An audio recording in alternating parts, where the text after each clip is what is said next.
اور حضور صلی اللہ علیہ وسلم نے دیکھیے کیا کہا، قرآن کے اندر اللہ نے کہلوایا ہے. حضور صلی اللہ علیہ وسلم کچھ کہتے تو اس کتاب کے اندر ہوتا اور یہ ہوتا کہ پتہ نہیں صحیح ہے یا غلط ہے. یہ جو احادیث کا مجموعہ رکھا ہے میرے سامنے، تم کہہ دو. یہ اس لیے کہا کہ یہ اللہ کا کلام ہے. اللہ رسول اللہ صلی اللہ علیہ وسلم سنا دے لوگوں کو کہ تمہیں حکم دیا جا رہا ہے، قل انی اخاف ان عصیت ربی عذاب یوم عظیم، میں خود ڈرتا ہوں اس دن کے عذاب سے اگر میں نافرمانی کروں. نافرمانی کبھی نہیں کی، لیکن کہا اگر نافرمانی کروں تو مجھے تو خود خوف ہے عذاب کا. اور وہ سب نافرمانی تو تھے جن کو نکالنے کی بات ہو رہی ہے، نافرمانوں کو. لیکن میں اپنے لیے ڈرتا ہوں، وہ شفاعت کیا کرے گا؟ کسی کے پاس جائیں کوئی سفارش کرنے کے لیے کہ بھائی فلاں کیس کے اندر بڑی پریشانی ہے، آپ جج صاحب سے بات کر دیجئے. میرا اپنا کیس پھنسا ہوا ہے، تمہاری کیسے کر دوں ابھی؟ تو بات یہ کہ جب رسول اللہ صلی اللہ علیہ وسلم کی زبان سے اللہ نے صاف لفظوں میں کہلا دیا تو ان کی اپنی چوائس سے کوئی شفاعت نہیں، اپنی مرضی سے اپنی کہ اتنے لوگوں کو نکالنا ہے، ان کو بھی نکالنا ہے، اچھا یہ بھی ہمارے ہیں، یہ بھی ہمارے ہیں. قرآن صاف تردید کر رہا ہے.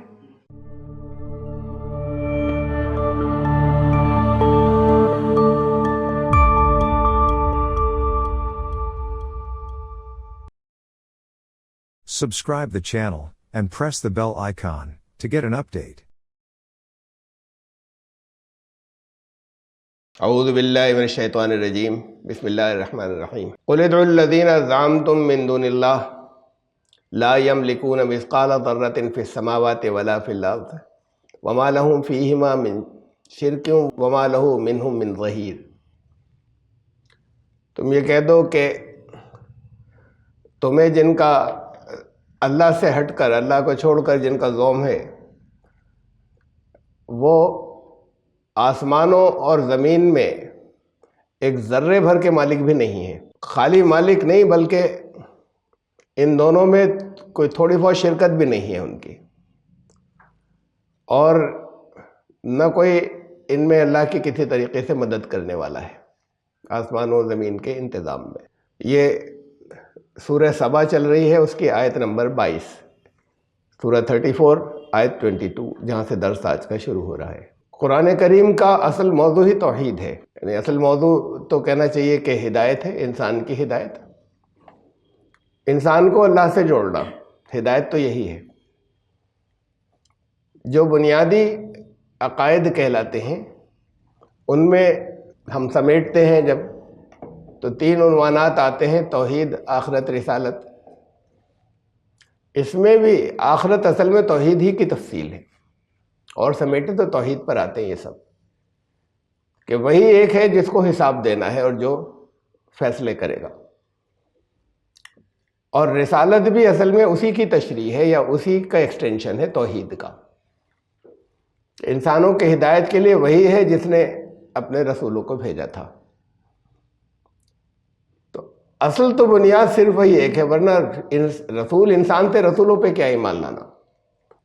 ایمان اس بات پر کہ اللہ کے بھیجے ہوئے ہیں. جب اللہ کے بھیجے ہوئے ہیں تو سب سچے تھے اور ہدایت کے لیے آئے تھے. تو اصل ایمانیات کا آخری نقطہ جو ہے وہ توحید ہے. یہ قرآن نے جگہ جگہ اس لیے، اور توحید کا مطلب یہ ہے کہ ذرا سا بھی کوئی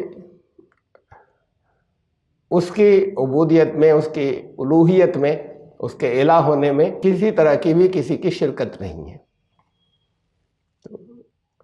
تو یہاں پر یہ آیت کے اندر یہی فرمایا کہ اللہ سے ہٹ کر جن کا زوم ہے، انہیں، جن کو بھی تم پکارتے ہو، اصل بات یہ ہے کہ وہ ایک ذرے کے بھی مالک نہیں آسمان و زمین میں.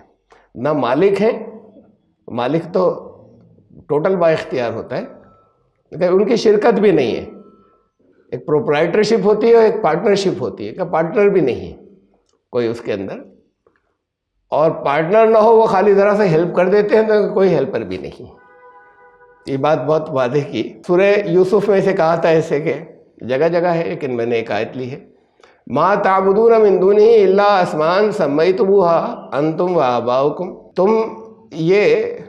تم اس کو چھوڑ کر، اس سے ہٹ کر جن کی بھی بندگی کرتے ہو، یہ صرف نام ہیں، ان کی کوئی ایگزسٹنس ہی نہیں ہے، ان کا کوئی وجود ہی نہیں ہے. یہ صرف کچھ نام ہیں. سمیتموها انتم وآباؤکم، تمہاری ٹریڈیشن سے، تمہاری پرمپراؤں سے چلے آ رہے ہیں، تمہارے باپ داداؤں کے زمانے سے یہ نام گڑھے ہوئے چلے آ رہے ہیں. ورنہ ہے ہی نہیں، ایگزسٹ ہی نہیں کرتے۔ ما انزل اللہ بہا من سلطان، اصل چیز تو یہ ہے کہ اللہ نے کوئی سند اتاری ہوتی کہ ہماری طرف سے ہیں یا کہیں شریک ہیں یا صاحب اختیار ہیں، تو تمہارے پاس یہ قرآن نے کہا کہ پچھلی کتابوں والے بھی جن کے پاس اللہ کے کلام آئے وہ اپنے اللہ کے کلام میں سے کوئی سند نہیں لا سکتے۔ سند تو اسی کو کہیں گے نا، اصل اتھارٹی۔ ما انزل اللہ بہا، اللہ نے کوئی ان کے لیے کوئی سند جو ہے، کوئی سرٹیفکیٹ جو ہے وہ نہیں اتارا ہے۔ یہ صرف نام یہ کہا کہ یہ فرضی ہیں، گڑھے ہیں، ٹریڈیشن سے چلے آ رہے ہیں، بعد کی کتابوں میں لوگوں نے لکھ لیے ہیں، نام مقرر کر لیے ہیں۔ ان میں سے کسی سے کہیں جو کچھ اور کی پوجائیں کرتے ہیں، کچھ اور ہستیوں کی، کہ تم نے دیکھا، تمہارے باپ دادا نے دیکھا، ان کو سب خیالی تصویریں ہیں جو لگی ہوئی ہیں، جو چل رہی ہیں، کہا کہ ان کی کوئی سند نہیں ہے۔ اور اصل سند تو وہی ہے، جب پوجا کی بات کرتے ہو تو اصل سند تو وہ ہے جو اللہ اتارے۔ ان الحکم الا للہ، صرف اللہ کا حکم چلتا ہے، کسی اور کا نہیں۔ امر اللہ تعبدوا الا ایاہ، اس نے یہ حکم دیا ہے کہ تم، اور یہ اس کا حکم ہے جو آسمان و زمین کا مالک ہے، کہ اس کے سوا کسی ایک کے بھی بندے نہیں بنو گے، کسی رسول کے بھی نہیں، کسی ولی کے بھی نہیں۔ ذالک الدین القیم، یہی دین ہے جو چلا آ رہا ہے شروع سے، یہی تعلیم تھی ہمیشہ ہر جگہ۔ ولیکن اکثر الناس لا یعلمون، لیکن اکثر لوگ اس بات کو جانتے نہیں، تو جو کچھ ان کے باپ دادا سے چلا رہا ہے اسے دھرم سمجھتے ہیں، اسے دین سمجھتے ہیں۔ ولا تنفع الشفاعۃ عنده الا لمن اذن له، اس کے پاس کسی طرح کی شفاعت، اور شفاعت کا مطلب اگر ہم سفارش کر لیں تو میں نے یہاں پر سفارش رہنے دیا ہے، اصل میں مطلب سفارش ہے ہی نہیں، کیا جا سکتا ہے، نکالا جا سکتا ہے، اس لیے سفارش لفظ رہنے دیا میں نے۔ ولا تنفع الشفاعۃ عنده الا لمن اذن له، اس کے پاس کسی کی شفاعت جو ہے وہ نفع نہیں دے گی سوائے اس کے کہ جس کے لیے اس نے اذن دیا ہو۔ لمن اذن له کے دونوں معنی ہو سکتے ہیں، کہ جس کو وہ اذن دے یا جس کے لیے دے، اور دونوں ہی مراد ہوں۔ یہ اس کے اوپر ساری شفاعت کی عمارت اس کے اوپر کھڑی ہوئی ہے، ایک یہ، ایک قرآن میں، اور آیت الکرسی میں جو آیا ہے سورہ بقرہ کی آیت نمبر 255، من ذا الذی یشفع عنده الا باذنہ، کون ہے جو اس کے پاس شفاعت کر سکے سوائے اس کے کہ جب اس کا اذن ہو، الا باذنہ۔ یہ دو آیات ہے جی، یہ آیت کا ٹکڑا ہے، وہ بھی آیت کا ایک حصہ ہی ہے آیت الکرسی کا۔ پورے دنیا میں مسلمانوں کے اوور ویلمنگ میجورٹی میں شفاعت کی ساری عمارت ان دو پر کھڑی ہوئی ہے، کہ دیکھیں قرآن خود کہہ رہا ہے کہ اور کچھ لوگ کریں گے جن کو وہ اذن دے، اور سب سے بڑی ہستی ظاہر ہے سب سے زیادہ حقدار ہوگی، انسانوں میں جو سب سے معتبر ہے، جو انسانوں میں سب سے مقدس ہستی ہے، جو اللہ کو سب سے زیادہ، وہ سب سے زیادہ حقدار ہوگی پہلے نمبر پر شفاعت کی۔ تو یہ تو بالکل کلیئر قرآن نے کہہ دیا۔ میں آگے لاؤں گا اسے بات کو۔ پہلے وہ جو تفصیلات بیان کی جاتی ہیں جہاں سے یہ سب کچھ آیا ہے، اچھا اتنی سی بات ہو گئی، اگر اتنا بھی ہو کہ جس کو بھی وہ اجازت دے دے تو ٹھیک ہے، کتنی اجازت دے گا، کس حد تک دے گا، کس کو دے گا، کس کے لیے دے گا، لیکن اس کے وہاں تو بات جو حدیثوں کے جو مجموعے ہیں وہاں تو بڑی دور تک یہ بات گئی ہے، خالی اس کو لے کر جو شروع کی ہے۔ حتیٰ اذا فزع عن قلوبہم، میں اس کے بعد چلتا ہوں آگے، حتیٰ اذا فزع عن قلوبہم، یہاں تک کہ جب گھبراہٹ ان کے دلوں سے دور ہو جائے گی۔ اس کے طرح طرح سے مختلف انداز میں لوگوں نے معنی کیے، لیکن میرے نزدیک زیادہ صحیح ہے کہ ان کے دلوں سے، وہ جو جن کی شفاعت کی جا رہی ہے، جب ان کے دلوں سے گھبراہٹ دور ہو جائے گی، قالو، تو وہ یہ پوچھیں گے، ماذا قال ربکم، ان سے پوچھیں گے جو شفاعت کرنے والے تھے کہ تمہارے رب نے کیا فرمایا۔ قالوا الحق، وہ کہیں گے جو فیصلہ کیا حق پر کیا ہے۔ وہو العلی الکبیر، وہ بہت اعلیٰ بھی ہے اور بہت بڑا بھی ہے، سب سے بڑا۔ ابھی اس میں کئی چیزیں رہ گئیں جو سمجھنے کی ہیں، میں آگے لوں گا اسے، لیکن پہلے شفاعت کے سلسلے میں جو کچھ پھر چلا ہے شفاعت کے نام پر ان دو آیات میں جہاں یہ شفاعت کے اذن کا ذکر آ گیا، اس کے نام پر جو کچھ چلا ہے اسے دیکھ لیجئے ذرا سا، اور ظاہر ہے اس کی ایک جھلک ہی دیکھ سکتے ہیں۔ اس موضوع کو میں سورہ بقرہ میں بہت تفصیل سے بیان کر چکا ہوں، لیکن ظاہر ہے کہ لوگوں کو یاد بھی نہیں رہتا، اور یہ بھی ہے کہ درس نئے لوگوں تک پہنچتا ہے، اتنا نہیں کرتے کہ پھر پیچھے نکال کر اسے بھی پورا دیکھیں 1 گھنٹے کا۔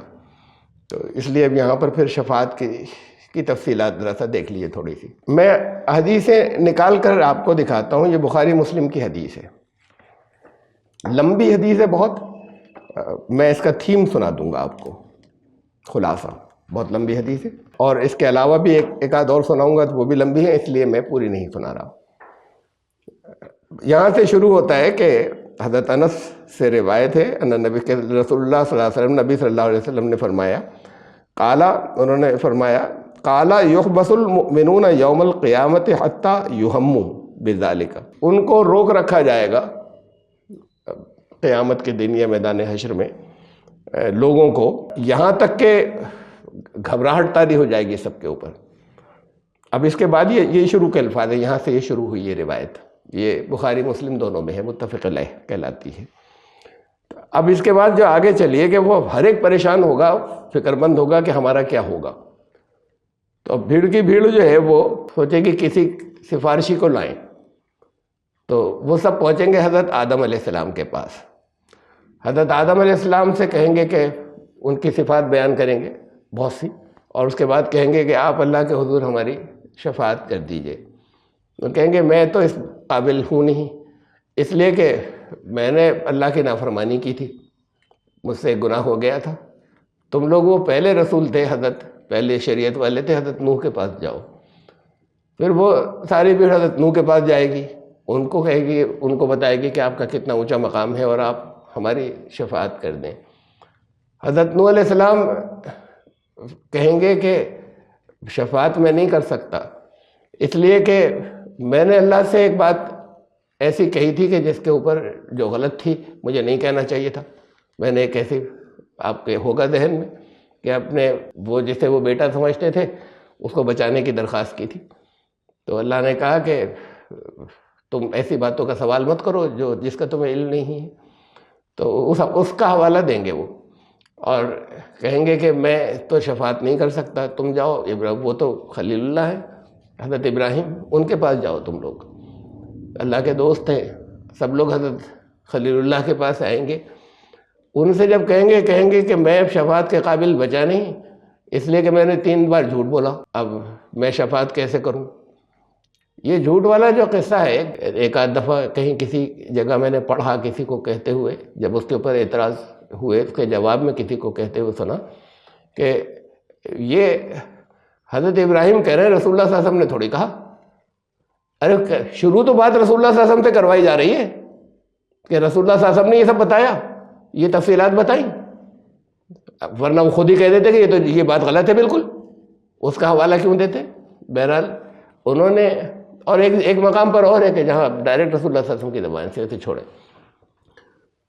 انہوں نے 3، پھر اس کے بعد وہ سارے کے سارے وہ کہیں گے تم موسیٰ کے پاس جاؤ، بڑے بنی اسرائیل کے بڑے زبردست بہت بڑی امت تھی، اس کے بہت بڑے رسول تھے۔ تو لوگ حضرت موسیٰ کے پاس جائیں گے، وہ کہیں گے میں نے ایک قتل ہو گیا تھا میرے ہاتھ سے، مرڈر ہو گیا تھا۔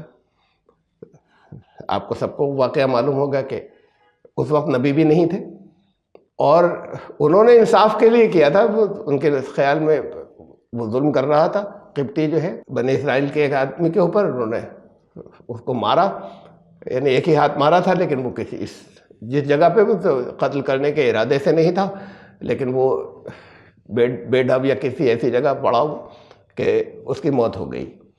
پھر وہاں سے وہ بھاگ گئے تھے، چلے گئے تھے۔ یہ نبوت سے پہلے کی بات تھی، لیکن وہ بھی کوئی ارادتاً قتل نہیں تھا، اگر میرے ہاتھ سے قتل ہو گیا تھا تو میں تو شفاعت کر نہیں سکتا، تم لوگ عیسیٰ کے پاس جاؤ۔ حضرت عیسیٰ علیہ السلام کے پاس لوگ آئیں گے، وہ بھی کچھ معذرت کر دیں گے، تفصیل نہیں ہے اس میں کہ تم محمد صلی اللہ علیہ وسلم کے پاس جاؤ۔ اب رسول اللہ صلی اللہ علیہ وسلم کے پاس آئیں گے تو وہ کہیں گے ہاں میں کروں گا شفاعت، چلو۔ پھر وہ اللہ کے حضور جا کے ایک سجدہ کریں گے، بڑا لمبا سجدہ ہوگا، بہت طویل، پھر اللہ کہ رحمت جوش میں آئے گی، کہے گی سر اٹھاؤ اور تمہیں جو مانگنا ہے مانگو. خلاصہ بیان کر رہا ہوں، یہاں تک کی کافی تفصیل تھی یہاں تک آتے آتے. تو اور تمہیں جو کہنا ہے کہو. تو نبی صلی اللہ علیہ وسلم کہیں گے کہ میرے لیے ایک لمٹ بنا دیجئے کہ اتنے لوگوں کی شفاعت کر دوں. اللہ کی طرف سے وہ اجازت مل جائے گی، جائیں گے بہت سے لوگوں کو جہنم سے بچا لائیں گے. اس کے بعد پھر آ کے سجدے میں گر جائیں گے، بڑا لمبا سجدہ ہوگا بہت طویل. پھر وہی بات بہت لمبے عرصے کے بعد اللہ تعالیٰ فرمائے گا کہ کیا بات ہے سر اٹھاؤ. تو پھر کہیں گے کہ کچھ اور لوگوں کے لیے یہ لمٹ بڑھا دیجئے. تو پھر اللہ جو ہے اس لمٹ کو اور بڑھا دے گا، کچھ اور جتنے اس لمٹ میں آ رہے تھے اتنے اور نکال لائیں گے. ایسا ایک تیسری بار پھر ہوگا کہ وہ نکال لائیں گے.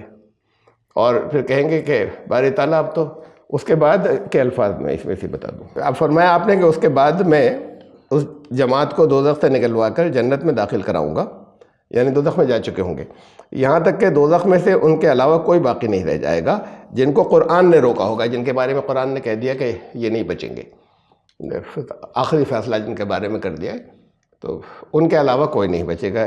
یہ ہے متفق علیہ ایک حدیث. متفق علیہ اسے کہتے ہیں جو بخاری مسلم دونوں کے اندر ہو. تب بہت مستند ہو گئی. اب شفاعت کی حقیقت پہ دیکھیے، یہ حضرت آدم، فتلقى آدم من ربہ، قرآن کہہ رہا ہے آدم کو اللہ نے خود القاء کیے کچھ الفاظ، یعنی دل میں بہت پشیمانی تھی، الفاظ نہیں تھے، تو اللہ نے خود القاء کیے کہ ان الفاظ میں کہو.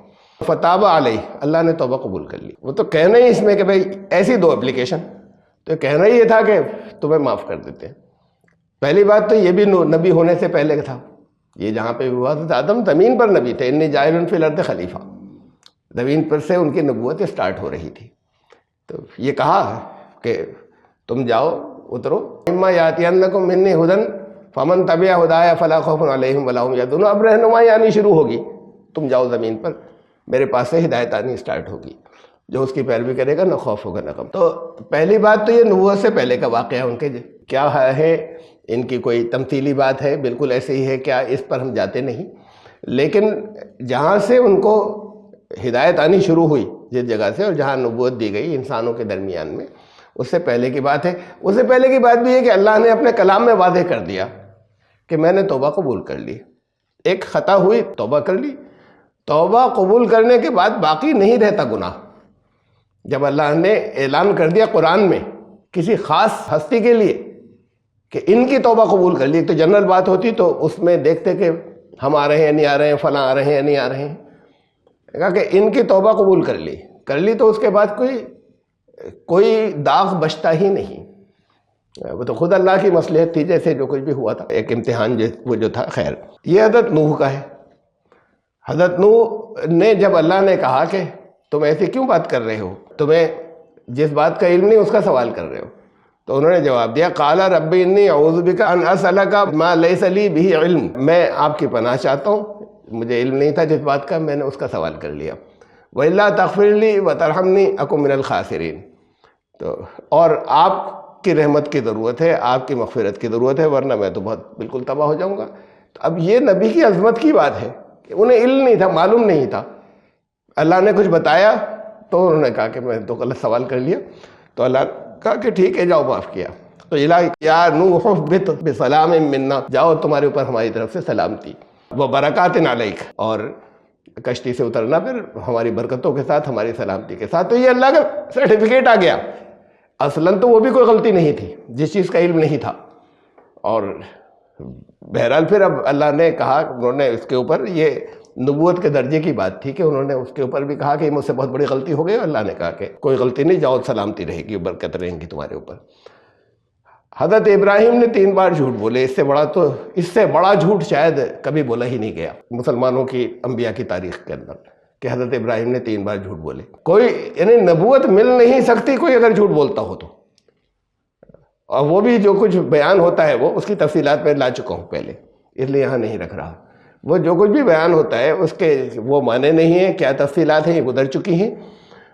لیکن نبوت کے لیے پہلی شرط یہ ہے کہ سچا ہو، کہ زندگی میں ایک بار بھی کسی نے جھوٹ بولا تو کچھ پتہ نہیں، بات کو بھی وحی کے اندر گڑبڑ کر دے. یہ پہلی شرط ہوتی ہے. اسی لیے نبی کریم صلی اللہ علیہ وسلم کو جو پبلک نے خطاب دیے تھے وہ یہ تھے کہ سچا اور امانت دار، ایسا کریکٹر تھا، وہی اسی کے اوپر نازل ہو سکتی ہے۔ اور پھر کیا مقام ہے حضرت ابراہیم علیہ السلام کا کہ رسول اللہ صلی اللہ علیہ وسلم سے کہا تم ابراہیم کی ملت پر ہو۔ جس انداز میں جو تعریفیں قرآن کے اندر جو فضیلتیں بیان کی ہیں حضرت ابراہیم کی، وہ کسی اور کی نہیں ہوئی ہیں، کسی اور کی نہیں ہوئی ہیں جتنی فضیلتیں قرآن کے اندر۔ آپ روز نام لیتے ہیں ان کا کہ اللہ محمد صلی اللہ علیہ وسلم پر ایسی رحمت نازل کیجیے گا جیسے حضرت ابراہیم پہ کی تھی اور ان کے آل کے اوپر، اور ایسی برکت نازل کیجیے گا جیسی حضرت ابراہیم پر کی تھی۔ تو ہر ایمان لانے والے کے لیے ان کی نماز میں مقرر ہو گیا کہ حضرت ابراہیم کے حوالے سے کہیں گے اتنی ایسی جیسے محمد صلی اللہ علیہ وسلم پہ ایسے کیجیے گا۔ اور انہوں نے 3 بار جھوٹ بولا، کوئی نبی جھوٹ نہیں بول سکتا۔ قرآن نے جو پچھلی کتابوں نے جو الزامات، بڑے بڑے برے الزامات پچھلی کتابوں نے جو انبیاء پر لگائے تھے، ہیں آج ان کی کتابوں کے اندر ایسے کہ ان کو پڑھنا بھی، زبان سے کہنا بھی بہت خطرناک ہے۔ قرآن نے ان سب کو تو صاف کیا، قرآن نے اسے بھی صاف کیا جو آئندہ لگیں گے، قرآن کے نزول کے بعد جو لوگ لگائیں گے۔ یہ تو بات کو لگائے الزام، بھائی رسول اللہ صلی اللہ علیہ وسلم کی زبان سے ہی تو کہلایا جا رہا ہے کہ یہ سب باتیں اس سے پہلے تو کہیں نہیں تھی۔ تو یہ بات کو گڑھنے والوں نے کچھ گڑھا ہے جو اس میں ڈال دیا گیا بخاری مسلم کے نام سے۔ تو آئندہ جو الزام لگیں گے وہ بھی قرآن نے صاف کیے ہیں۔ اس میں سے ایک یہ ہے کہ حضرت ابراہیم نے 3 مرتبہ جو ہے وہ جھوٹ بولا۔ وذکر، پھر اللہ نے کیسے، وذکر فی الکتاب ابراہیم، تم اس کتاب میں ابراہیم کو بھی یاد کرو، انہو کانا صدیقا نبیّا، صدیق نبی تھے، جھوٹ کے بارے میں مت سوچنا کبھی۔ یہ لفظ ہر نبی صدیق تھا۔ ارے ہم جب غیر نبی کے آگے جب لگاتے ہیں، حضرت ابوبکر صدیق اور رسول اللہ صلی اللہ علیہ وسلم نے لگایا صدیق، ہر نبی صدیق تھا، لیکن قرآن نے ان کے نام کے ساتھ خاص طور سے اس لیے رکھا کہ ان کے اوپر الزام لگائیں گے یہ بات کو آنے والے، تو اسے پہلے واضح کر دیا کہ وہ سچے نبی تھے، بالکل جھوٹ کی بات سوچ بھی نہیں سکتے صدیق کے لیے۔ رسول اللہ صلی اللہ علیہ وسلم کی بات، حضرت موسیٰ کی تو گئے کہ نبوت سے پہلے تھا اور انٹینشنل نہیں تھا، جو کچھ بھی تھا ارادتاً نہیں تھا کوئی قتل۔ خود رسول اللہ صلی اللہ علیہ وسلم سے اجتہادی غلطیاں ہوتی رہتی تھیں، قرآن میں ہے، اپنے سوچتے کوئی غلطی کرتے تھے اللہ کی طرف سے فوراً پکڑ آ جاتی تھی، پکڑ سے مطلب رہنمائی آ جاتی تھی کہ بھئی ایسے نہیں۔ یا ایھا النبی لما تحرم ما احل اللہ لک، اے نبی جو اللہ نے تمہارے لیے حلال کیا اسے تم کیسے حرام کر سکتے ہو، تم کیوں کر رہے ہو؟ جو بھی واقعہ ہوا ہو اس میں بھی بڑی ایران توران کی ہیں اور ایک دوسرے سے ٹکراتی بھی اس واقعے کی تفصیلات میں، جو بھی بات رہی ہو۔ تبتغی مرضات ازواج کا، تم اپنی ازواج کی خوشی چاہتے ہو، اللہ غفور الرحیم، اللہ معاف کرنے والا ہے، معاف کر دیا، اب خیال رکھنا۔ عفا اللہ عنک، سورہ توبہ میں عفا اللہ عنک، اللہ نے تمہیں معاف کیا۔ جنہوں نے تبوک میں جانے سے جو لوگ جو ہیں جنہوں نے اجازت لی تھی، رسول اللہ صلی اللہ علیہ وسلم نے، منافق تھے، اپنے عذر بیان کر رہے تھے کہ ہمارے ساتھ یہ، اور رسول اللہ صلی اللہ علیہ وسلم مسکرا کے سب کو چھوڑتے جا رہے تھے کہ ٹھیک ہے میں چلوں، مت چلو، تم مت چلو۔ عفا اللہ عنک، اللہ تمہیں معاف کرے، اللہ نے معاف کر دیا، عفا اللہ نے معاف کر دیا۔ لما اذنت لهم حتى يتبين لك الذين صدقوا وتعلم الكاذبين، تمہیں پہلے ان لوگوں کو ٹیسٹ کر لینا چاہیے تھا جھوٹے ہیں یا سچے، اس سے پہلے تمہیں اجازت دینی ہی نہیں تھی۔ اب اجتہادی غلطیاں ہوتی ہیں، قرآن ان کو وہاں پر ان کو ٹوکتا رہا ہے، خود رسول اللہ صلی اللہ علیہ وسلم کو بھی، اور بھی جگہوں پر ہے۔ تو یہ چیزیں اس میں نہیں آتی کسی بھی طرح سے کہ ان کو ہم الزام لے کر پکڑ لیں۔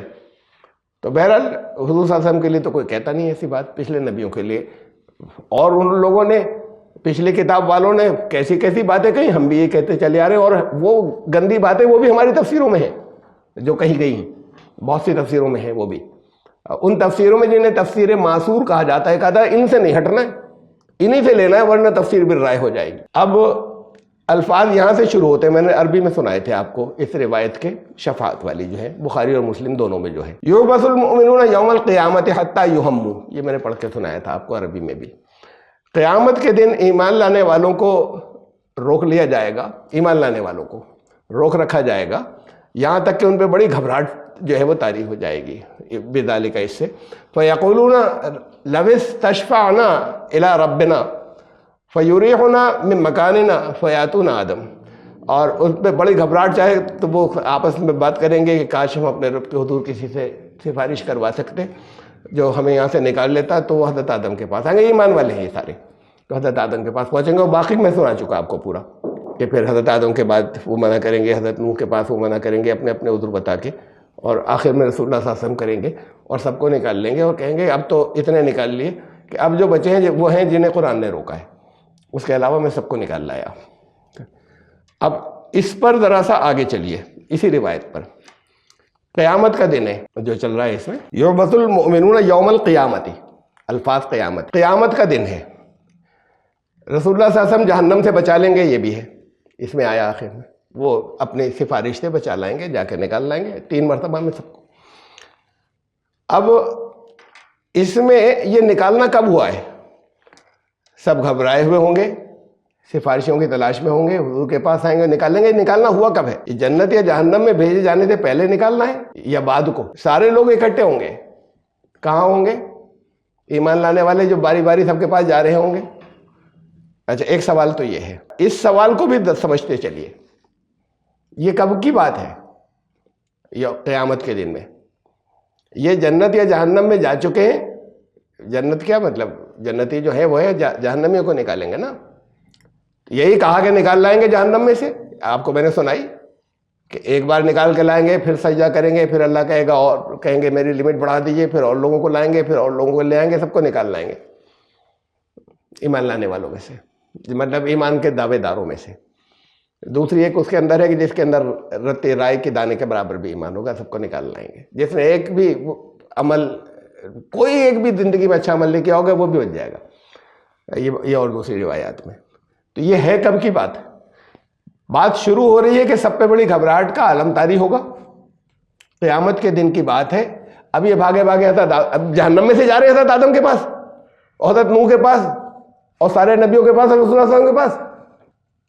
ذرا سا اس کے الفاظ پہ غور کر لیجیے۔ خالی شروع یہاں سے ہوئی ہے کہ وہ اکٹھے ہوں گے قیامت کے دن، سب پہ بڑی گھبراہٹ ہوگی، ایمان لانے والوں پہ، سب پہ بڑی گھبراہٹ ہوگی، سب گھبرائے ہوئے ہوں گے کہ معلوم نہیں کیا ہوگا، اور سفارشی تلاش کر رہے ہوں گے۔ تو یہ کہ جہنم کے اندر ڈھونڈ رہے ہوں گے رسول اللہ صلی اللہ علیہ وسلم کو، نعوذ باللہ، اور حضرت آدم اور ان کو، اور آخر کے حصے میں یہ کہ رسول اللہ صلی اللہ علیہ وسلم وہاں جہنم میں سے نکال لائے ہاتھ ڈال کے 3 مرتبہ۔ تو یہ تو خود یہ روایت اپنے آپ میں پوری اتنی لمبی چوڑی جو ہے یہ گڑھی ہوئی ہے، خود اس کے الفاظ کہہ رہے ہیں۔ یہ بخاری شریف کا کہ بڑے بڑے مشائخ اور بڑے بڑے اکابر درس دیتے ہیں، یہ ہر ایک کے حصے میں نہیں آتا، وہ جو فائنل ایئر ہوتا ہے ان کا، اس میں صرف بخاری کا درس ہوتا ہے۔ اور بخاری شریف کے ختم کے اوپر مٹھائیاں بٹتی ہیں، جشن منایا جاتا ہے اور سب کیا جاتا ہے، اور یہ سارے لوگ اپنی ذاتی زندگی میں بڑے عقل مند ہوتے ہیں اور بڑے سمجھدار ہوتے ہیں، ملکی پالیٹکس میں بھی، مدرسے کی پالیٹکس میں بھی، اور اپنے ذاتی معاملات میں بھی بڑے سمجھدار ہوتے ہیں۔ یہ جو کچھ چلا آ رہا ہے اس کو ایک ایک حرف سچ مانتے ہیں، اتنی سی بات سوچتے نہیں کہ یہ اپنے آپ میں غلط ہے، یا اس کے اندر ایک بات وہاں سے شروع ہوئی کہ یہ جہنم میں جانے سے پہلے کی بات ہے، بات ختم یہاں پر ہوئی کہ جہنم کے اندر سے نکال لائے۔ تو یہ گڑھی ہوئی ہے، یہ اس کے اپنے اندر تضاد ہے، اس لیے کہ یہی قرآن کے بارے میں کیا، یہ اس کے بارے میں کیا، سوچیں گے نہیں۔ تو یہ خیال ہی نہیں آتا کہ الفاظ پر غور کر لیں کہ یہ کیا ہے، یہ کہنے کہ یہ کیا ہے کہ جرت نہیں ہو سکتی۔ ارے بخاری شریف کے جس نے جرت کی اس کا ایمان چلا گیا، تو وہ جرت ہی نہیں، آنکھیں بند کر کے جیسے قرآن ہے ایسے آنکھیں بند کر کے، ایسے یہ ہے جس کو حدیث کہہ رہے ہیں، اور ہر چیز کے اوپر ایسی آنکھیں بند کر کے ان ساری چیزوں پہ ایمان یہ چلا رہا ہے ٹریڈیشنل شروع سے۔ تو بڑے بڑے عقل مند لوگ جو ہیں وہ اس کا درس دے کے نکل جاتے ہیں، سب سن بھی لیتے ہیں اس درس کو، کسی کے ذہن میں سوال پیدا نہیں ہوتا، اس لیے کہ سوچا ہی نہیں، درس ہو جاتے ہیں۔ اور ہر ایک تو اس قابل ہی نہیں ہوتا کہ بخاری کا درس دے دے۔ شیخ الحدیث جو سب سے اونچے درجے کے ہوتے ہیں صرف وہ دے سکتے ہیں بخاری کا درس، ہر ایک نہیں دیتا۔ خیر، ہاں، حساب کے بعد کی بات ہے یا اس سے پہلے کی بات ہے؟ ایک سوال یہ بھی ہے، قیامت کے دن اکٹھے ہوں گے، اب حساب ہو چکا ہے یا اس سے پہلے گھبرائے ہوئے ہیں؟ تو اب اس دیکھ لیجئے، حساب کے اگر بعد کی بات ہے تو قرآن یہ کہہ رہا ہے فَأَمَّا مَنْ أُوتِيَ كِتَابَهُ بِيَمِينِهِ، جس کو دائیں ہاتھ کے اندر کتاب اس کا اعمال نامہ دیا جائے گا، فَسَوْفَ يُحَاسَبُ حِسَابًا يَسِيرًا، تو اس سے تو معلوم ہو گیا اسے کہ بڑا آسان حساب ہے۔ وَيَنْقَلِبُ إِلَىٰ أَهْلِهِ مَسْرُورًا، بہت خوش ہوگا، چہرے پہ بشا، وہ ان میں سے شامل نہیں، گھبرائے وہ میں سے، وہ اپنے گھر والوں کے پاس بہت خوش جائے گا واپس، اگر حساب کے بعد کی بات ہے تو یہ سارے ایمان لانے والوں کی کیفیت نہیں ہو سکتا ہے پہلے گھبرائیں کہ ہمارے ساتھ کیا ہوگا، لیکن جب دائنے ہاتھ میں دے دیا تو اپنے گھر والوں کے پاس خوش خوش جا رہا ہے، تو بعد کی بات تو نہیں پہلے کی ہوگی، پہلے کے بارے میں دیکھ لیجئے حساب سے پہلے۔ قرآن کہتا ہے والوزن یومئذ الحق، اس دن یہ حق ہے کہ اعمال جو ہیں وہ ان تولے جائیں گے، اسیسمنٹ ہوگا اعمال کا اچھے برے کا۔ فمن ثقلت موازینہ، جس کا اچھے اعمال کا پلہ بھاری ہوا، فاولئک هم المفلحون، صرف وہی کامیاب ہوں گے۔ ومن خفت موازینہ، اور جس کا ہلکا ہوا، اولئک الذین خسروا انفسهم، وہ اپنے نفسوں کو خسارہ دینے والے لوگ، بما کانوا بآیاتنا یظلمون، اللہ کی آیات کے ساتھ ظلم کرتے رہے تھے۔ تو یہ بہت واضح کر دیا گیا کہ حق کا مطلب ہی یہی ہے کہ پھر وہ بدلا نہیں جائے گا، وہ حق ہوتا ہی نہیں جو بدل جائے کبھی۔ اللہ کی ذات حق ہے، اللہ کا کلام حق ہے، جس کے اندر کبھی تبدیلی ہو جائے وہ حق نہیں ہے۔ وہ الگ الگ دور کی سچائی ہو سکتی ہے، حق نہیں ہو سکتا۔ حق تو ہے ہی وہ جو ناقابل تبدیل ہو، ہر دور میں ہر سچویشن میں ہمیشہ وہ ناقابل تبدیل ہو اور ایک ہی رہے۔ تو اب اگر وہ حق یہ ہے کہ کچھ لوگ جو ہیں جن اپنے اعمال کی بنیاد پر جائیں گے، وہاں جائیں، جو کامیاب ہوں گے وہ فلاح پانے والے ہیں، کچھ ناکام ہوں گے، یہ سب ظالم تھے۔ ورنہ پھر حق ہی نہیں بچا، اگر اس کو توڑ دیا تو اس حق کو بھی رسول اللہ صلی اللہ علیہ وسلم کے ہاتھ سے توڑوا رہے ہیں اور بریک کرا رہے ہیں پورے اس کے اندر روایت کے اندر۔ تو یہ سب کچھ غلط ہے اس کے اندر، یہ جو کچھ بھی تھی۔ اب یہ جو آپ کو سنایا ہمیں تفصیل تو سنا دی، اس پہ کامنٹ خالی ہے کہ ہر دعوے دار جہنم سے بچ جائے گا ایمان کا۔ اس لیے کہا کہ اب جس پر قرآن نے آخری فیصلہ کر دیا ہے، مشرک ہے، یہ ہے، وہ ہے، یا کافر ہے، صحیح نہیں ماننے والا، آپ سب کو نکال لائے جو ایمان کے دعوے دار، رسول اللہ صلی اللہ علیہ وسلم سب کو نکال لائیں گے اپنی شفاعت سے۔ قرآن کہتے ہیں بلا، ہرگز نہیں، من کسب سیئۃ، جس کی برائیوں نے فاحاطت بھی خطیئۃ، جس کی خطاؤں نے اس کو گھیر لیا، اتنی خطائیں ہیں برائی کمانے کے بعد، فاولئک اصحاب النار، وہ آگ میں جائیں گے، ہم فیہا خالدون، وہیں رہیں گے، نکالنے کا کوئی چکر نہیں ہے کہ کوئی نکال لے۔ قرآن یہ کہتا چلا جا رہا ہے، اس کے خلاف چیزیں بھری پڑی ہیں، ایک دو تھوڑی، آپس میں تضاد بھی ہیں، اور باقی جس اسٹیپ کے بھی بدلے وہ اسٹیپ جو ہے وہ جھوٹا ہے، قرآن کے خلاف ہے، جھوٹا ہے۔ یہ لفظ تو بولنا ہی ایسا ہے کہ اس کے اوپر تو جھگڑے ہو جائیں بڑے زبردست قسم کے، اور اگر کہیں یہاں پر ہندوستان انڈیا کی بات نہیں ہو تو وہاں قتل ہو جائے، جان سے مار دیا جائے کہ بخاری کی کسی بات کے بارے میں کہہ دیا کہ اس کے اندر یہ جھوٹ بھرا ہوا ہے اس روایت کے اندر۔ میں سب کو تو نہیں کہہ رہا، میں تو جو جتنی چیزیں قرآن کے خلاف جا رہی ہیں جو گڑی بھی صاف ہے سامنے تھے۔ ایسی شفاعت کے ہر نام نہاد مومن، ہر ایک اپنے آپ کو مومن کہنے والا جہنم سے بچ جائے، یہ کون کرے گا؟ اچھا سن لیجئے، نبی صلی اللہ علیہ وسلم کریں گے ہیں۔ اب ذرا سا ایک اگلی روایت سن لیجئے، یہ بھی بخاری مسلم دونوں میں ہے، یہ حضرت انس رضی اللہ عنہ سے روایت ہے، یہ بھی بہت لمبی ہے، میں جتنے حصے کی طرف توجہ دلانا چاہتا ہوں وہ جو ہے میں اتنی جو ہے میں بتاؤں گا۔ وہاں اللہ سے سب صحابہ نے پوچھا تھا کہ کیا ہم اللہ سے ملاقات بھی کر سکتے ہیں، ہم دیکھیں گے؟ کہا ہاں بالکل دیکھو گے۔ اس کی سب تفصیلات ہیں کہ کیسے دکھائے گا، کیسے پنڈلی کھولے گا، کیسے کیا کیا کرے گا، وہ سب ہے، اب یہاں تک چلی آ رہی ہیں، اسے میں چھوڑ رہا ہوں ساری چیزوں کو۔ تو اب پھر پلسرات رکھا جائے گا، شفاعت کی اجازت دی جائے گی، چنانچہ تمام انبیاء اپنی اپنی امتوں کے حق میں جو ہے وہ دعا کریں گے کہ اللہ ان کو سلامتی سے گزار دے۔ یہ انبیاء جو ہے دعا کریں گے یا شفاعت ایک طریقے سے کریں گے پلسرات کے موقع پر، سب انبیاء ان کو دوزخ میں گرنے سے محفوظ رکھ۔ مسلمان لوگ جو ہیں وہ اس پہ سے گزریں گے، بعض تو پلک جھپکتے گزر جائیں گے، بعض کوندے کی طرح نکل جائیں گے، بعض ہوا کے جھونکے کی مانند، بعض پرندوں کی اڑان کی طرح، بعض تیز رو اور خوش رفتار گھوڑے کی طرح، بعض اونٹوں کی چال کی طرح گزریں گے۔ بس ان میں سے کچھ تو وہ ہوں گے جو دوزخ کی آگ سے بالکل سلامتی اور نجات پائے ہوئے ہوں گے، یعنی اس پہ سے گزر ہی جائیں گے، کچھ دقت نہیں ہوگی یا تھوڑی دیر سے ہو چاہے، اور کچھ مسلمان وہ ہوں گے جو زخم کھا کر نکلیں گے اور دوزخ کی آگ سے پھر اور وہ نجات پا جائیں گے۔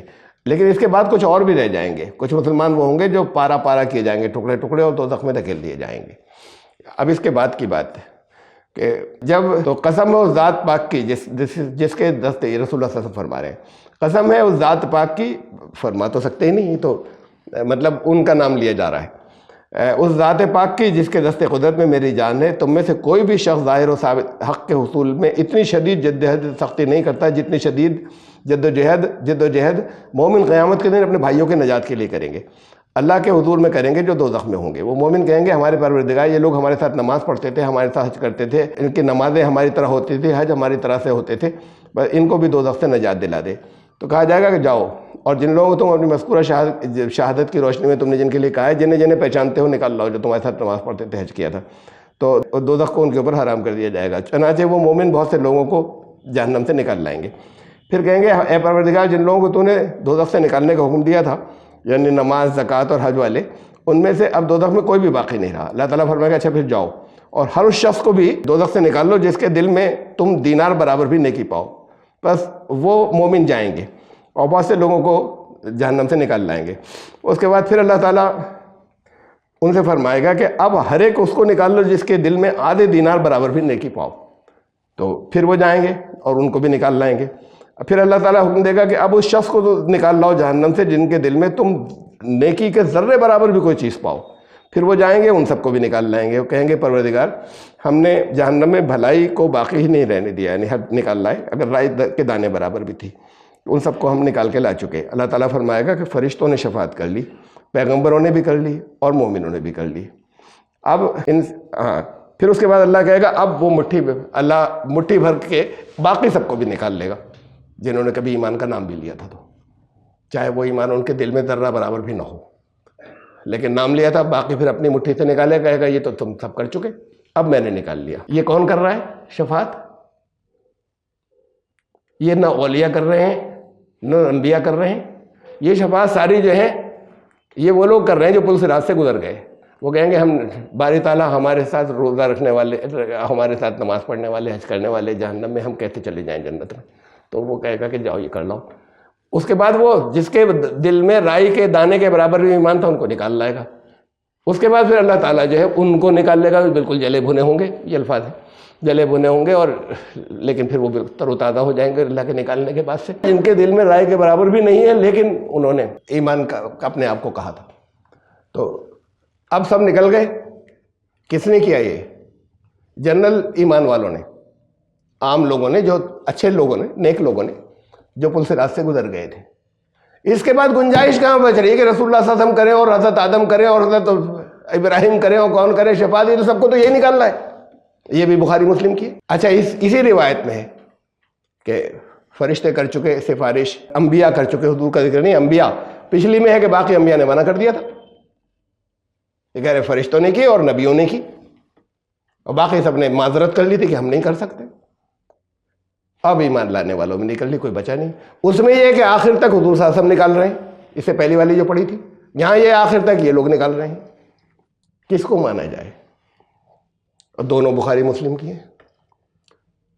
ایک اور سن لی، پورا ایک باب ہے یہ شفاعت کے اوپر۔ حضرت انس سے روایت ہے کہ رسول اللہ صلی اللہ علیہ وسلم نے فرمایا کہ اللہ نے مجھ سے وعدہ کیا میری امت میں 4 لاکھ آدمیوں کو بلا حساب کتاب کے پاس کر دے گا، جنت میں بھیج دے گا۔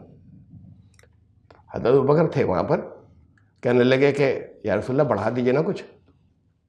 کہہ رہے ہیں اللہ نے مجھے 4 لاکھ کی اجازت دی ہے، حضور سے کہا جا رہا ہے کچھ بڑھا دیجئے، اس میں اضافہ کر دیجئے۔ یعنی پاور دیکھیے اللہ کے اوپر، اللہ نے یہ فیصلہ کیا ہے آپ بڑھا دیجئے۔ انہوں نے اپنے ہاتھ سے کچھ ایسے اشارہ کیا رسول اللہ صلی اللہ علیہ وسلم نے، انہوں نے کہا اچھا اتنے اور۔ اب یہ فیصلے اب یہاں سے ہو رہے ہیں، تو اللہ کے فیصلے کو بائی پاس کر کے تو حضرت بکر نے کہا رسول اللہ کچھ اور بڑھا دیجیے۔ پھر آپ نے ایسی ہاتھ کا اشارہ کیا، نے کہا اچھا اتنے اور۔ 3 دفعہ کیا یہ، چوتھی مرتبہ پھر حضرت بکر نے یہ کہا یا رسول اللہ اور بڑھا دیجیے۔ تو وہیں حضرت عمر بھی بیٹھے تھے، انہوں نے کہا بس یا رسول اللہ یہ۔ تو حضرت بکر نے کہا کہ تمہیں کیا اعتراض ہے اگر لوگ جنت میں جا رہے ہیں تو انہوں نے کہا لوگ عمل سے غافل ہو جائیں گے، اس لیے ان کو ایسے رہنے دیجیے، بس جہاں تک آپ نے کہہ دیا۔ رسول اللہ صلی اللہ علیہ وسلم نے بھی ان کی بات مان لی حضرت عمر کی۔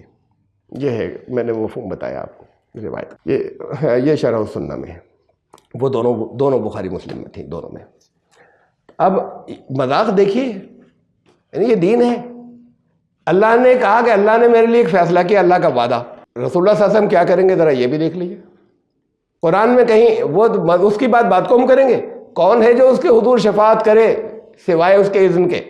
اس کی بات کو تشریح رسول اللہ صلی اللہ علیہ وسلم کریں گے، یہ تو سب کو یقین ہو گیا کہ بھئی اگر کچھ لوگ ایسے ہوں گے تو ان میں پہلے نمبر پہ تو آپ ہی ہوں گے۔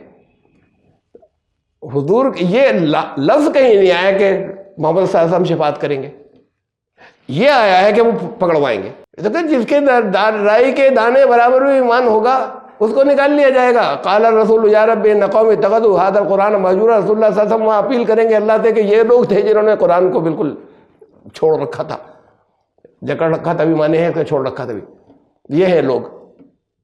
تو یہ تو وہ تو پکڑوائیں گے, اور قرآن تو یہ کہہ رہا ہے, یعنی گواہی دیں گے, شہادت دیں گے ان کے خلاف ایسے لوگوں کے. تو یہ تو قرآن میں صاف الفاظ میں ہے حضور صلی اللہ علیہ وسلم کے لیے. اور یہ سب باتیں کہہ رہی ہیں کہ پھر قرآن کیا کہتا ہے, وہاں تو سب نکل گئے. ام حسبتم ان تدخلوا الجنة, سب مذاق ہو گیا. یہ تو قرآن کی آیات. کیا تم نے یہ سمجھ رکھا ہے کہ جنت میں داخلہ مل جائے گا, ان تدخلوا الجنة ولما يعلم الله الذين جاهدوا منكم, جب تک اللہ یہ نہ دیکھے تم نے دین کے معاملے میں جدت کی تھی یا نہیں کی تھی. ويعلم الصابرين, اور تم میں سے ثابت قدم کون رہے تھے, اس سے پہلے جنت میں داخلہ مل جائے گا. قرآن تو اتنے سخت معیار دے رہا ہے, وہاں سب جا رہے ہیں جنت کے اندر. شفاعت برحق ہے اس لیے کہ قرآن میں, یہ مطلب سارے غلط ہے. اصل میں تو شفاعت کا مطلب نکال لیا جاتا ہے, چلے گا, سفارش. والشفع والوتر, قرآن کی آیت اللہ نے گواہی میں پیش کیا. شفع وتر, وتر کہتے ہیں اوڈ, طاق کہتے ہیں.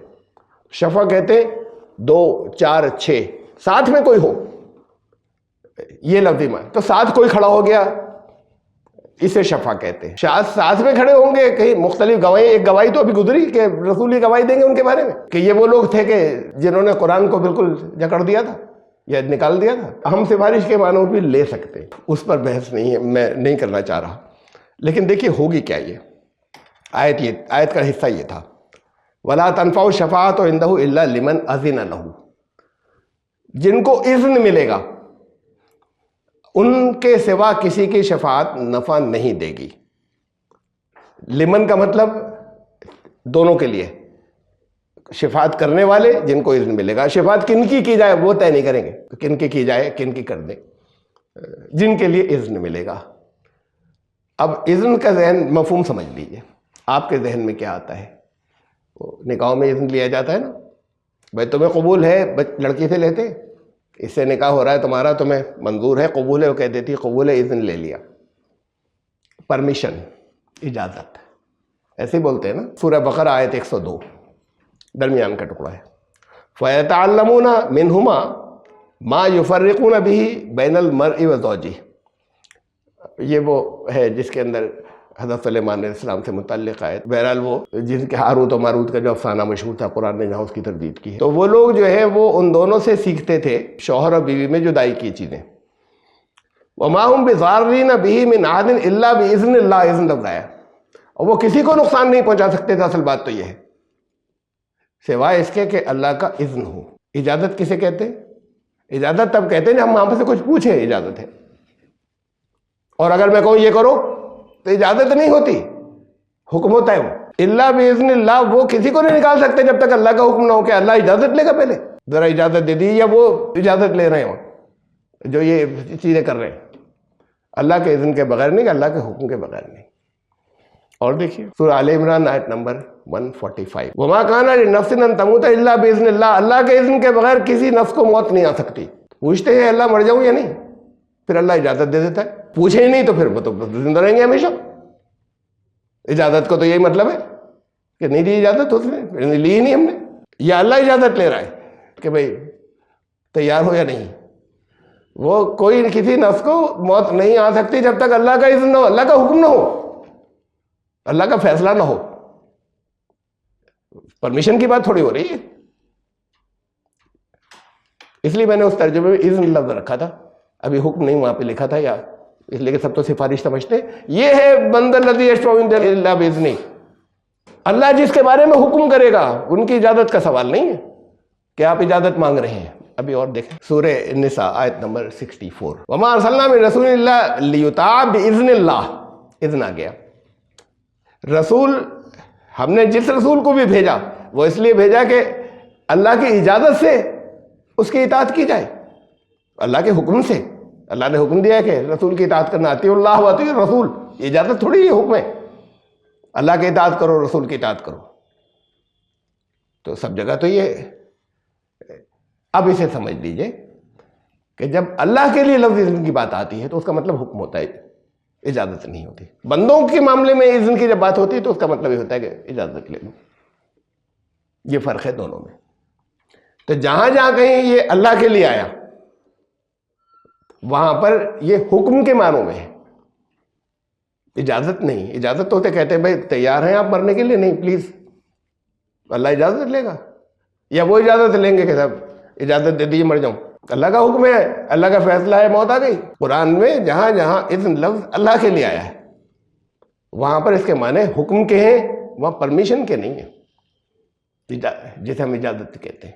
بندوں کے لیے ہی استعمال ہوتا ہے یہ لفظ اجازت کے لیے یا پرمیشن کے لیے, کہ پرمیشن لے لی یا نہیں لے لی. تو یہ ہے وہ آیت. اب میں یہاں پر میں نے اذن نہیں, یہاں حکم لفظ ترجمہ کر دیا ہے. اس سے پہلے یہ جہاں پر بھی آئی تھی وہاں پر اس کا ترجمہ اذن کیا تھا, خالی اذن جو اوریجنل لفظ تھا وہ رکھا. ولا اسی آیت کا ٹکڑا ہے یہ, ولا تنفع الشفاعۃ عنده الا لمن اذن له. اس کی بارگاہ میں اس کے حضور کوئی شفاعت نفع نہیں دے گی سوائے اس کے کہ جس کے لیے اس کا حکم آیا ہو. اجازت کی بات نہیں ہو رہی کہ کوئی اجازت لے رہا ہے. تو پھر یہ اور دیکھ لیں شفاعت کے بارے میں. یہ دو ہی تھیں, یہ دو آیات تھیں جس کے اندر جس پہ یہ سارا محل کھڑا کیا ہے جو میں نے آپ کو سنایا ان کتابوں سے. بالکل آپس میں وہیں پر, یعنی کوئی قرآن کی آیت کو سامنے نہیں رکھے تو وہیں کہہ دے گا کہ جھوٹی ہے اگر آنکھیں کھول کے دیکھ رہا ہوگا. لیکن آنکھیں کھول کے دیکھنا تو منع ہے نا, اتنے اونچے مرتبے کی کتابوں کا.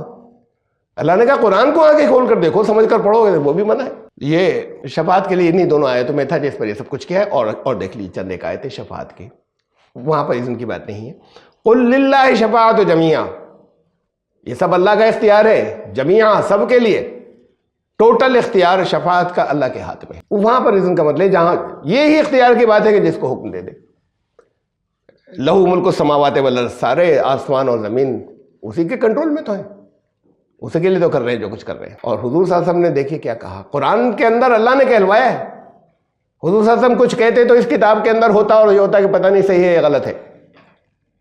یہ جو احادیث کا مجموعہ رکھا ہے میرے سامنے, تم کہہ دو یہ اس لیے کہا کہ یہ اللہ کا کلام ہے. اللہ رسول اللہ صلی اللہ علیہ وسلم سنا دے لوگوں کو کہ تمہیں حکم دیا جا رہا ہے قل انی اخاف ان عصیت ربی عذاب یوم عظیم, میں خود ڈرتا ہوں اس دن کے عذاب سے اگر میں نافرمانی کروں. نافرمانی کبھی نہیں کی, لیکن کہا اگر نافرمانی کروں تو مجھے تو خود خوف ہے عذاب کا. اور وہ سب نافرمانی تو تھے جن کو نکالنے کی بات ہو رہی ہے, نافرمانوں کو. ارے میں اپنے لیے ڈرتا ہوں, وہ شفاعت کیا کرے گا؟ کسی کے پاس جائیں کوئی سفارش کرنے کے لیے کہ بھائی فلاں کیس کے اندر بڑی پریشانی ہے, آپ جج صاحب سے بات کر دیجئے. میرا اپنا کیس پھنسا ہوا ایک, تمہاری کیسے کر دوں ابھی؟ اور میرا اپنا ایک کیس ہے. تو بات یہ کہ جب رسول اللہ صلی اللہ علیہ وسلم کی زبان سے اللہ نے صاف لفظوں میں کہلا دیا تو ان کی اپنی چوائس سے کوئی شفاعت نہیں, اپنی مرضی سے اپنی کہ اتنے لوگوں کو نکالنا ہے, ان کو بھی نکالنا ہے, اچھا یہ بھی ہمارے ہیں یہ بھی ہمارے ہیں. قرآن صاف تردید کر رہا ہے, ان سے تو یہ کہلوایا. یہ ہے پھر شفاعت کیا ہے؟ شفاعت کی حقیقت سمپل یہ ہے کہ, اور یہ کہہ دیا کہ ہے, قرآن میں ذکر آیا کون ہے جو شفاعت کر سکے اللہ کے حکم کے بغیر. اللہ حکم دے گا کچھ لوگوں کے لیے. کن کے لیے دے گا؟ جنہیں اسے پاس کرنا ہوگا. کچھ کمی رہ گئی جسے ہم گریس مارکس کہتے ہیں, بارڈر لائن کیس, کچھ کمی رہ گئی, وہ اس کی رحمت کہے گئی اچھا انہیں جانے دو. اور کچھ اور بھی ان کی زندگی کی بعض خوبیاں ہوں گی جو اللہ کو پسند آئی ہوں گی, لیکن اوور آل اعمال میں کچھ کمی رہ گئی, بارڈر لائن کیس, تو خود ہی چھوڑ دیتا. شفاعت یہ درجات بلند کرنا ہے, جو جن کو حکم دے گا کہ اچھا تم یہ کہہ دیں گے تو چھوڑ دوں گا. یہ ان کے درجات بلند کرنا ہے, ان کا مقام اوپر کرنا ہے. وہاں پر کہ سب کا مقام برابر نہیں, ان کا تو بہت اوپر ہے. یہ تم کہہ دو اچھا, تو جن سے کہا گیا تم کہہ دو وہ تو جانتے ہیں کہ ان کو چھوڑنا تھا. جیسے یہاں پر بھی ہوتا ہے, کسی ان کو جو ہے وہ مالک نے, پارٹنر نے, پروپرائٹر نے, ڈائریکٹر نے کسی کو نکال دیا. نکالا کسی کو ایسے نہیں جاتا ہے, پہلی غلطی کہیں نہیں ہوتا دنیا میں. ایک غلطی پہ جاؤ چھٹی, بڑا پیچھے ریکارڈ ہوتا ہے. ایک لوگ آتے آتے آنا شروع کرتے ہیں سفارش کے لیے, وہ سارا ریکارڈ انہوں نے دیکھا نہیں ہوتا ہے. اب وہ رکھا جائے ان کے سامنے, اچھا صاحب میں تو اب آ ہی گیا ہوں نا, تو ایک دفعہ تو میرے کہنے سے وہ خود چھوڑتا رہا ہے. کوئی دنیا کا امپلائر کسی امپلائی کو ایسے نہیں نکالتا ہے پہلی دفعہ کی غلطی کے اوپر، پیچھے ایک بڑی لمبی فہرست ہوتی ہے، پھر آخری جہاں گنجائش ختم ہو جاتی ہے وہاں ایکشن لیتا ہے۔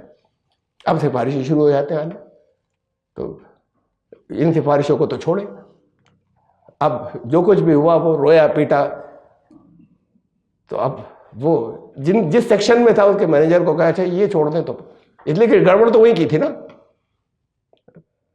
جس سیکشن میں کی تھی گڑبڑ، جو اطلاع پہنچی تھی، رپورٹ پہنچی تھی مینیجر کے پاس سے، تو یہ اسے نکال دیا، پھر اسے واپس رکھ لیا، اس کی تو کوئی حیثیت ہی نہیں بچی درمیان اس مینیجر کی۔ تو یہ اس کو عزت دینا ہوتا ہے کہ اچھا یہ کہہ دیں گے نا، اب آگے ان کا درجہ مرتبہ اسٹیٹس برقرار رکھنے کے لیے یہ مینیجر صاحب سے کہو یہ چھوڑ دے، تو مینیجر صاحب جانتے ہیں کہ مارجن یہ تو خود چھوڑنا چاہ رہے ہیں، تو ان کو نہیں کہنا ہے۔ یہ ہے شفاعت، ان کے درجات بلند کرنا ہے، ان کا اسٹیٹس اونچا کرنا ہے، جن کو اللہ کہے گا کہ تم کر دو، شفاعت برابر۔ لیکن شفاعت وہ نہیں ہے جو سب لوگوں کے دماغوں کے اندر جو ہے وہ ٹھونک دی گئی ہے اور پھیلا دی گئی ہے، تو جھوٹ کے بلندے ہیں، وہ سب قرآن کے خلاف ہیں، اور خود وہ جو حدیث کے نام سے ہم تک پہنچ رہی ہیں ان سب میں کنٹرڈکشن تضاد میں نے دکھا دیا آپ کو۔